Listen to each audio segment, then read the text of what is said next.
député William, je souris déjà.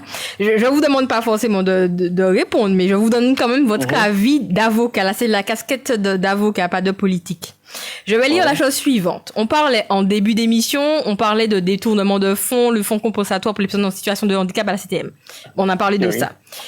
Mais parlons de notre sujet. Quand c'est la justice même qui fait preuve de détournement.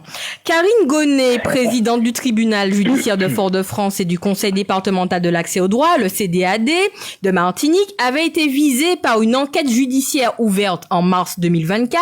Les soupçons portent sur des faits présumés de corruption, détournement de fonds publics, prise illégale d'intérêts et trafic d'influence. Je tiens à rappeler, présidente du tribunal judiciaire de Fort-de-France, ex-présidente.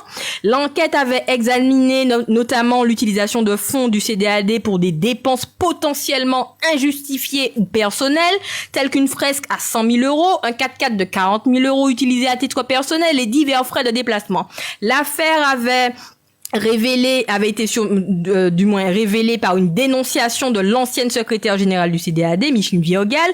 En réponse, une information judiciaire avait été ouverte sous la supervision de juges parisiens. Et l'avocat de Madame Gonnet, François Saint-Pierre, avait dénoncé une cabale orchestrée par son ancienne collaboratrice et affirme que sa cliente est innocente. Mais pour l'heure, malgré tout ça, malgré tous les chefs d'accusation que je viens d'évoquer, Karine Gonnet a été mutée hors de la Martinique. Alors la question pour terminer cette émission autour du fonctionnement de la justice, Maître William, mais pas député William, je vous pose la question, quand c'est au sein même de la justice, corruption, détournement de fonds, comment nous on fait pour avoir confiance en la justice quand ce sont les présidents même qui sont, là on va dire quoi, présumés innocents? Je ne sais pas si ça aurait été le cas pour quelqu'un d'autre qui est tout ça, ou j'ai fait main détention provisoire, clac clac, fait main sous clé. Donc du coup, quand ce sont des personnes même des tribunaux, qu'est-ce qu'on fait pour instaurer cette confiance? Vous avez totalement raison. Et cette affaire-là est un scandale vraiment. Si cette présidente de tribunal s'avère être coupable, il faut qu'elle soit jugée sévèrement. Mais elle est mutée, elle exerce dans une autre cour d'appel, hein. Mais justement, mais ça c'est quand on a parlé on a dit, je vous ai dit, malheureusement, vous savez, il y a un peu des corporations, c'était une corporation, et du coup, on l'a exfiltré, moi je dis ça comme ça, on l'a exfiltré de Martinique par rapport à tout ça. Moi, je pense que c'est une décision qui, pour moi, est inacceptable au regard de ce qu'elle a été présumée, de ce qui a été présumé concernant cette affaire. Et la situation de Madame Viogal aussi, aujourd'hui, qui a dénoncé ça, est une situation, à mon sens, inacceptable, et je pèse mes mots. Moi, ce que j'ai à dire, c'est que ce genre de choses-là, c'est inacceptable, et que j'espère et je souhaite vraiment que la justice passe.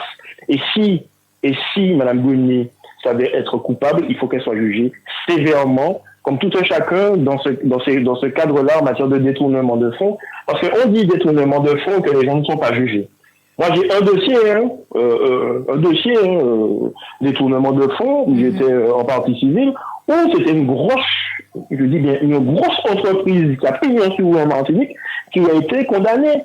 Et qui a été condamnée sévèrement. Pourquoi? Parce que finalement, c'était une histoire de goudron. Si vous voyez ce que je veux dire, une histoire de goudron et de route. Cette entreprise a été condamnée sévèrement, des centaines de milliers d'euros. Et je pense qu'il faut aller jusqu'au bout, et faire en sorte que la justice passe. Et ce dossier-là, mais moi je le surveille de très près. Je peux vous l'assurer. Et je peux vous assurer que SEM Radio aussi le suit de très près.